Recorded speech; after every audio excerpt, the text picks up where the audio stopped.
Nous sommes en direct sur Direct Investisseur et nous accueillons Marc Daguerre, le responsable fondateur de DT Expert. Bonjour Marc. Bonjour Lucie, bonjour Aziz. Bonjour Marc.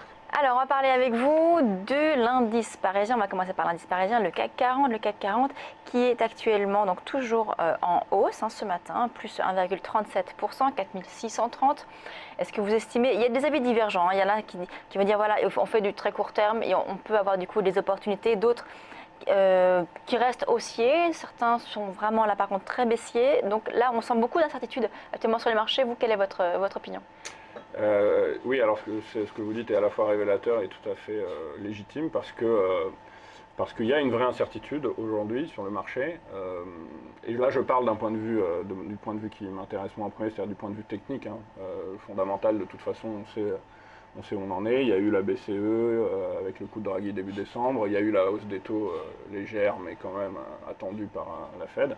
Aujourd'hui, techniquement, ce qui moi me surprend et qui me fait rester sur mes gardes quant à la baisse, c'est ce canal qui continue de tenir bon. Voilà, le canal qu'on voit là en bleu ciel, avec tous ces spikes là, c'est-à-dire des petites morsures qui ont eu lieu sur la borne inférieure, mais qui n'ont jamais pour l'instant été suffisamment importantes pour engendrer un retournement baissier. Donc là, ce qui moi m'interpelle beaucoup, c'est qu'on est encore en train de tester cette borne inférieure de ce canal, et que tant que ce canal tient, je ne peux pas déontologiquement me dire que je vais passer baissier sur l'indice de façon en tout cas suffisamment violente. Et comme vous l'aviez dit, la prudence peut être de mise, c'est-à-dire que c'est pas non plus forcément le moment de racheter le marché aujourd'hui. Je crois que c'est un peu un pile ou face, et on sait tous quand on intervient sur les marchés que les pile ou face, c'est jamais les bons moments pour intervenir. Donc plutôt rester un peu à l'écart, observer, voir ce qui va se passer début 2016. Et si cette borne en revanche tient et qu'on commence à redépasser les 4708 sur le CAC, pourquoi pas penser qu'on peut à nouveau avoir un biais haussier. Et à l'inverse, si la borne cède, c'est-à-dire si on passe nettement sous les 4004, qui est pour aujourd'hui mon point pivot, là, je pense qu'effectivement que là, on risque d'avoir un début 2016 plutôt négatif sur l'indice parisien. Sur l'euro-dollar également, beaucoup disent voilà, il ne faut pas trop être dessus parce qu'il ne se passe pas grand-chose. Là, on est sur on est sur les 1,09, on ne bouge pas beaucoup. Est-ce que vous estimez qu'on a quand même des positions à prendre sur la paire? Alors moi, je resterais plutôt d'accord avec le fait de dire que c'est pas forcément le contexte idéal. Maintenant, si quelqu'un me disait, à l'inverse du CAC, où je dirais non, j'achèterais peut-être un peu plus le CAC que je le vendrais, mais l'euro-dollar, je pense que je serais plus à même de le vendre que de l'acheter, parce que, en dehors de effectivement, de cette espèce de double, triple bottom qui a eu lieu, que j'ai indiqué en bleu épais là sur le graphique, il n'y a pas grand-chose qui me laisse entendre qu'on va repartir vraiment à la hausse. Il y a toujours cette oblique baissière, comme on est en train de vous le montrer avec Aziz. Là, il y a toujours le bas du canal qui n'a pas été testé. Il y a toujours une pression baissière qui devrait avoir lieu. Je préférais encore jouer la baisse sur l'euro-dollar plutôt que la hausse. Mais encore une fois, il n'y a rien de très évident. On est vraiment dans un contexte début 2016 qui va être un peu tendu et difficile. On ne sait pas trop, on navigue vraiment à vue. Et que ce soit du côté des indices ou même là, comme on l'a vu sur le Forex, il n'y a rien d'extrêmement tranché, quoi. Et puis ça prend du sens quand on regarde l'évolution du CAC 40 et de l'euro-dollar ces dernières semaines, ces derniers mois même. On a une corrélation négative entre l'euro-dollar et le CAC 40. On voit bien que quand l'euro-dollar baisse, le CAC monte et inversement. Donc effectivement, si l'euro-dollar venait à rebaisser, ça pourrait être un des catalyseurs qui permettrait aux indices et notamment au CAC 40 de rebondir. Alors, on va parler maintenant du pétrole. Pétrole qui a fortement chuté, plus de 110% depuis son plus haut de cette année. On est donc sur des plus bas. Vous, ça faisait longtemps que vous nous le disiez. Ça c'est vrai. Là, je suis quand même c'est vrai, parce ça que faisait longtemps que vous nous disiez, un des rares à nous dire voilà, on va aller aux 35, 35 $ donc sur le pétrole. Bon, là, on y est.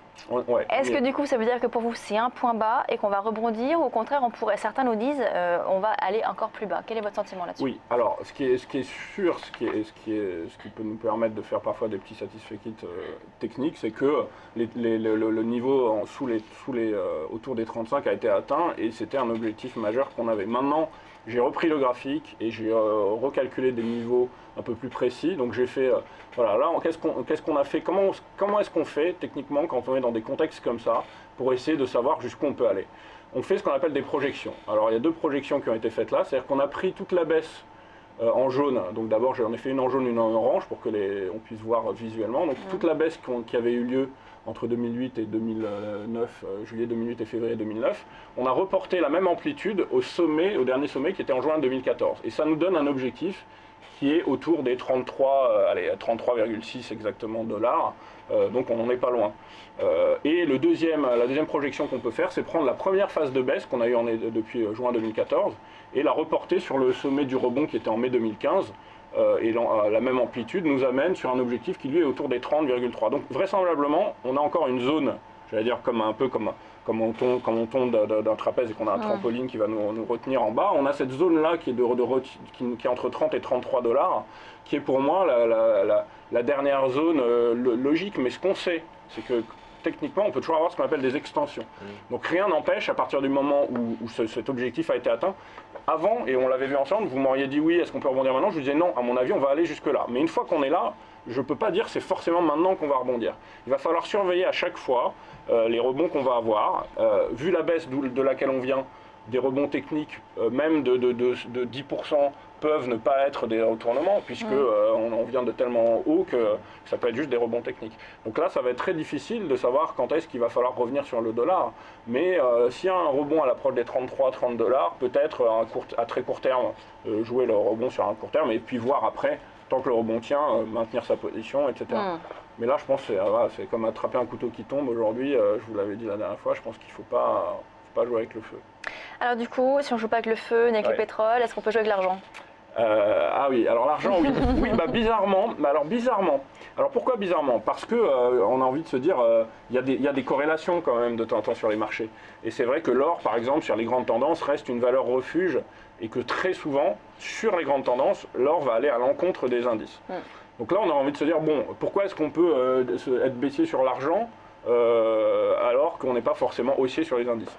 D'abord pour deux raisons. L'argent, c'est pas l'or. Même si ça reste le petit cousin de l'or, il peut arriver que l'argent baisse quand l'or monte et vice-versa. Donc l'argent est un peu plus faible que l'or en général. Il va certainement chuter plus vite et monter moins vite que va le faire l'or, je dis en principe. Et là, techniquement, l'argent a encore un biais baissier qui est beaucoup plus marqué que celui qu'on a sur l'once, même si l'once reste un petit peu baissière selon moi. Et là, comme vous le voyez ici, j'ai encore calculé une projection, comme on l'a vu tout à l'heure en bleu, qui me donne un premier objectif à 12,3. On est à 14,28, ça fait déjà une bonne marge à prendre.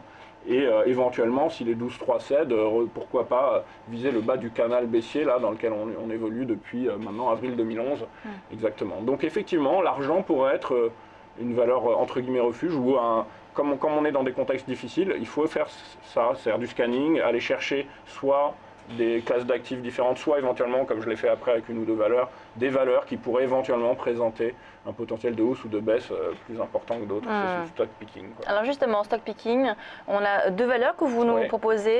Il nous reste quelques secondes pour en parler. Danone et Hermès sont des valeurs que vous recommandez aujourd'hui? Oui, alors attention, hein, toujours dans le cas où des gens veulent vraiment faire quelque chose, c'est peut-être celles qui m'ont semblé les moins pires ou celles qui m'ont paru les plus solides.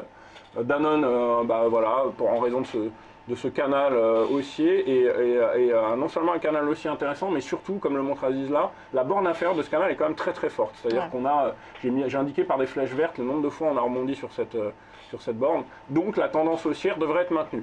Maintenant, on n'est pas aujourd'hui sur la borne inférieure du canal. Et si jamais on y va, c'est pas forcément le moment d'acheter. Mais j'ai plutôt l'impression qu'on est dans un retracement de la dernière jambe de hausse et qu'on arrive sur des points d'achat assez intéressants. Voilà. Très bien, donc, et d'Hermès pareil. Hein, donc vos recommandations. Merci beaucoup Marc Daguerre, fondateur de Daguerre Trading et DT Expert. C'est la fin de Direct Investisseur. On se quitte avec un point pédagogique. Quels facteurs impactent les marchés du Forex? Et quant à nous, on se retrouve donc dès demain 10h. Vous retrouvez donc dans quelques minutes le Market Live d'IG. Très bonne journée, à demain.